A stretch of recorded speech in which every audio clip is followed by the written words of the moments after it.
ಇವತ್ತೊಂದು ಈಸಿಯಾಗಿ ಕ್ವಿಕ್ಕಾಗಿ ಹಸಿ ಅಲಸಂಡೆ ಕಾಳು ಸಾಂಬಾರು ಹೇಗೆ ಮಾಡೋದು ಅಂತ ತೋರಿಸ್ಕೊಡ್ತಾ ಇದ್ದೀನಿ. ಬನ್ನಿ ಹೇಗೆ ಮಾಡೋದು ಅಂತ ಮುಂದೆ ವಿಡಿಯೋದಲ್ಲಿ ನೋಡೋಣ. ನಮ್ಮ ಚಾನೆಲ್ನ ಫಸ್ಟ್ ಟೈಮ್ ನೋಡ್ತಿರೋ ಸಬ್ಸ್ಕ್ರೈಬ್ ಮಾಡೋದು ಮರಿಬೇಡಿ. ಲೈಕ್ ಮಾಡಿ, ಶೇರ್ ಮಾಡಿ, ಕಮೆಂಟ್ ಮಾಡಿ.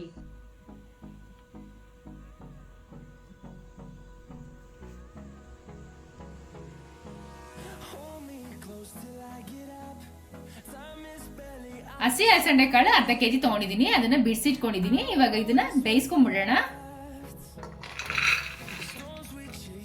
ಒಂದು ಈರುಳ್ಳಿ ತರ ಕಟ್ ಮಾಡಿ ಇಟ್ಕೊಂಡಿದ್ದೀನಿ, ಅದನ್ನ ಹಾಕೊಂತಾ ಇದ್ದೀನಿ. ಒಂದು ಟೊಮೆಟೊ ಕಟ್ ಮಾಡಿ ಇಟ್ಕೊಂಡು ಅದನ್ನು ಹಾಕೊಂತಾ ಇದ್ದೀನಿ. ಕಾಳಿಗೆ ಉಪ್ಪಿಡಿಯೋಕ್ಕೆ ಒಂದು ಸ್ವಲ್ಪ ಉಪ್ಪು ಹಾಕೊಂತಾ ಇದ್ದೀನಿ. ಇದು ಮುಳುಗೋಷ್ಟು ನೀರು ಹಾಕೊಂಡು ಒಂದೇ ಒಂದು ವಿಜಿಲ್ ಕೂಗಿಸ್ಕೋಬೇಕು. ಯಾಕೆ ಹಸಿದಾಗಿರೋದ್ರಿಂದ ತುಂಬ ಬೇಗ ಬೆಂದೋಗುತ್ತೆ, ಅದಕ್ಕೆ ಒಂದು ವಿಜಿಲ್ ಕೂಗಿಸ್ಕೊತಾ ಇದ್ದೀನಿ ನಾನು. ಇವಾಗ ಮಸಾಲೆ ರುಬ್ಕೊಂಡ್ಬಿಡೋಣ. ತೆಂಗಿನಕಾಯಿ ತುರಿ ತೊಗೊಂಡಿದ್ದೀನಿ, ಹಾಕೊತಾ ಇದ್ದೀನಿ. ಈರುಳ್ಳಿ ಹಾಕೊತಾ ಇದ್ದೀನಿ, ಟೊಮೆಟೊ ಹಾಕೊತಾ ಇದ್ದೀನಿ, ಸ್ವಲ್ಪ ಕೊತ್ತಂಬರಿ ಸೊಪ್ಪು, ಒಂದು 5 ರಿಂದ 6 ಎಸಳು ಬೆಳ್ಳುಳ್ಳಿ, 1 ಟೇಬಲ್ ಸ್ಪೂನ್ ಜೀರಿಗೆ. ಇವಾಗ ಇದನ್ನು ರುಬ್ಕೊಂಡ್ಬಿಡೋಣ. ನೋಡಿ, ಈ ಥರ ರುಬ್ಕೊಂಡಾದ್ಮೇಲೆ ಒಂದು ಅರ್ಧ ಟೇಬಲ್ ಸ್ಪೂನ್ ಅರಿಶಿನ, ಒಂದು 3 ಟೇಬಲ್ ಸ್ಪೂನ್ ಸಾಂಬಾರ್ ಪೌಡರ್, ನೀವು ಯಾವ್ದು ಯೂಸ್ ಮಾಡ್ತೀರೋ ಖಾರ ನೋಡ್ಕೊಂಡು ಹಾಕ್ಕೊಳ್ಳಿ. ಒಂದು ಅರ್ಧ ಟೇಬಲ್ ಸ್ಪೂನ್ ಧನಿಯಾ ಪೌಡರ್, ಒಂದು ಅರ್ಧ ಟೇಬಲ್ ಸ್ಪೂನ್ ಗರಂ ಮಸಾಲ. ಇವಾಗ ಇದನ್ನು ಫುಲ್ ನುಣ್ಣಗೆ ರುಬ್ಕೊಂಡ್ಬಿಡ್ಬೇಕು. ಇವಾಗ ಸಾಂಬಾರ್ಗೆ ಒಗ್ಗರಣೆ ಹಾಕೊಂಡ್ಬಿಡೋಣ. ಒಂದು 2 ಟೇಬಲ್ ಸ್ಪೂನ್ ಎಣ್ಣೆ ಹಾಕೊತಾ ಇದ್ದೀನಿ. ಎಣ್ಣೆ ಕಾದಿದೆ. 1 ಟೇಬಲ್ ಸ್ಪೂನ್ ಸಾಸಿವೆ ಹಾಕೊತಾ ಇದ್ದೀನಿ, 1 ಟೇಬಲ್ ಸ್ಪೂನ್ ಜೀರಿಗೆ ಹಾಕೊತಾ ಇದ್ದೀನಿ, ಸ್ವಲ್ಪ ಇಂಗು, ಒಂದು ಅರ್ಧ ಈರುಳ್ಳಿ ಸಣ್ಣ ಕಟ್ ಮಾಡಿಟ್ಕೊಳ್ಳಿ, ಅದನ್ನು ಹಾಕೊತಾ ಇದ್ದೀನಿ, ಒಂದು ಸ್ವಲ್ಪ ಕರಿಬೇವು. ಈರುಳ್ಳಿ ಒಂದು ಸ್ವಲ್ಪ ಫ್ರೈ ಆಗಬೇಕು.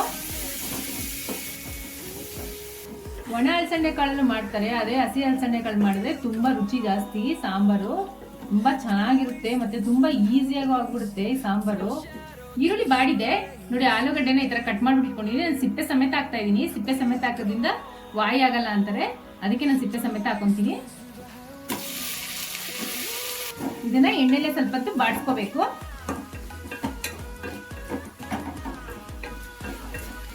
ಆಲೂಗಡ್ಡೆನ ಒಂದು 2 ನಿಮಿಷ ಮುಚ್ಚಿಟ್ಬಿಟ್ಟು ಬೇಯಿಸ್ಕೊಂಡ್ಬಿಡೋಣ. ನೋಡಿ, ಆಲೂಗಡ್ಡೆ ಇಷ್ಟು ಫ್ರೈ ಆದ್ಮೇಲೆ ಇವಾಗ ಬದನೆಕಾಯಿ ಕಟ್ ಮಾಡಿ ಇಟ್ಕೊಂಡಿದ್ದೀನಿ, ಅದನ್ನ ಹಾಕೊಂತಾ ಇದ್ದೀನಿ. ಇದಕ್ಕೆ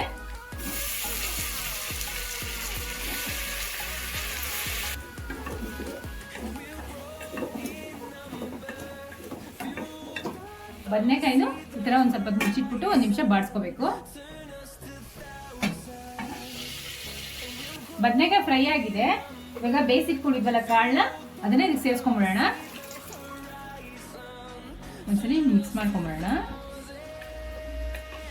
ಇವಾಗ ಇದಕ್ಕೆ ರುಚಿಗೆ ತಕ್ಕಷ್ಟು ಉಪ್ಪು ಹಾಕೊತಾ ಇದೀನಿ. ಅವಾಗಲೇ ಕಾಳು ಬೇಯಿಸಕ್ಕೆ ಉಪ್ಪು ಹಾಕಿದ್ವಿ, ನೋಡ್ಕೊಂಡು ಹಾಕೋಬೇಕು. ಇದೊಂದು ಕುದಿ ಬರಬೇಕು. ಇವಾಗ ಎಲ್ಲ ನೀಟಾಗಿ ಹೊಂದ್ಕೋಬೇಕು, ಕಾಳು, ಬದನೆಕಾಯಿ, ಆಲೂಗಡ್ಡೆ ಎಲ್ಲ.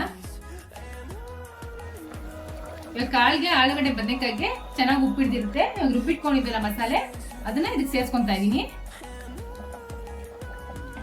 ಒಂದ್ಸರಿ ಮಿಕ್ಸ್ ಮಾಡ್ಕೊಂಬಿಡೋಣ. ಹಿಂಗೆ ಗಟ್ಟಿ ನೋಡ್ಕೊಂಡು ನೀವು ನೀರು ಹಾಕೋಬೇಕು. ನೋಡಿ, ಗಟ್ಟಿ ಇದೆ. ನಾನು ಇವಾಗ ಒಂದು ಸ್ವಲ್ಪ ಇನ್ನೊಂದು ಅರ್ಧ ಲೋಟ ನೀರು ಹಾಕೊಂತಾ ಇದೀನಿ ಇದಕ್ಕೆ.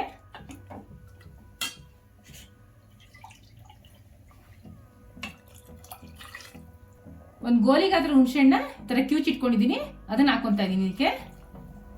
ಹಸಿ ವಾಸನೆ ಹೋಗೋವರೆಗೂ ಚೆನ್ನಾಗಿ ಕುದಿಸ್ಕೋಬೇಕು. ಇವಾಗ ಇದನ್ನ ಸಾಂಬಾರ್ ಚೆನ್ನಾಗಿ ಕುದೀತಾ ಇದೆ, ಹಸಿ ವಾಸನೆ ಹೋಗಿದೆ. ಇವಾಗ ಒಂದು ಸ್ವಲ್ಪ ಕೊತ್ತಂಬರಿ ಸೊಪ್ಪು ಹಾಕೊಂಡು ಸ್ಟವ್ ಆಫ್ ಮಾಡ್ಕೊಂಡ್ಬಿಡೋಣ. ಹಸಿ ಅಲಸಂಡೆ ಕಾಳು ಸಾಂಬಾರ್ ರೆಡಿಯಾಗಿದೆ. ಇದು ಅನ್ನ, ಮುದ್ದೆ, ಚಪಾತಿ, ದೋಸೆಗೆ ಒಳ್ಳೆ ಕಾಂಬಿನೇಷನ್. ಟ್ರೈ ಮಾಡ್ಬಿಟ್ಟು ಹೇಗಿತ್ತು ಅಂತ ಕಮೆಂಟ್ ಬಾಕ್ಸ್ ಅಲ್ಲಿ ತಿಳಿಸಿ. Thanks for watching our video.